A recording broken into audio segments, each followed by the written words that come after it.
A gente também traz aqui, dentro dessa reportagem exclusiva, mais dados econômicos sobre a Caixa. Coloca para mim aqui, Pietro, por favor. A Caixa queimou as reservas na eleição e puxou o freio após a derrota de Bolsonaro. Porque além dessa questão do calote, tem a questão também de queimar as reservas da Caixa. Né?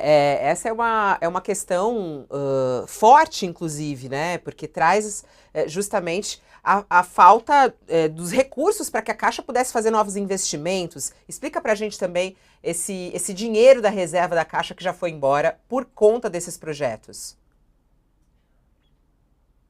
O Banco Central, ele obriga todas as grandes instituições bancárias brasileiras a manterem uma quantidade mínima de ativos de alta liquidez, então são ativos que ficam disponíveis para uso imediato, para pagar as suas obrigações mais imediatas. E essa obrigação do banco, essa determinação do Banco Central, ela tem como objetivo que um banco não quebre.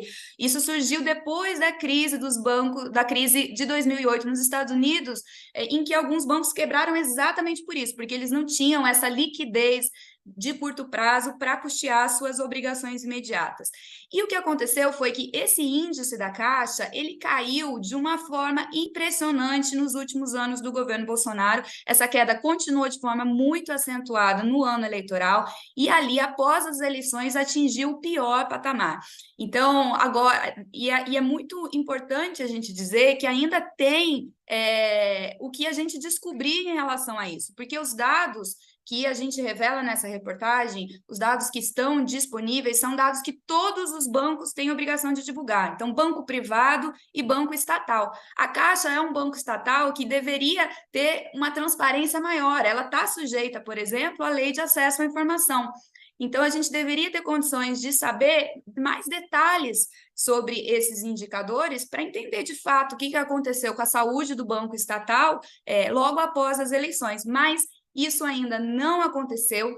É uma caixa preta e é muito curioso isso, porque se a gente for lembrar, Fabiola, o presidente Bolsonaro, ele fez a sua campanha em 2018 e ele iniciou o seu mandato em 2019 dizendo que o BNDES, outro banco estatal, tinha uma caixa preta da sua atuação nos anos do PT. E foi iniciada uma auditoria dentro do próprio governo Bolsonaro para tentar se encontrar essa caixa preta do BNDES. E essa auditoria mostrou que não tinha caixa preta coisa nenhuma. Então é muito irônico que ao fim do governo Bolsonaro ele deixe uma outra caixa preta em outro banco estatal, que é a Caixa, e essa caixa preta se mantém até agora.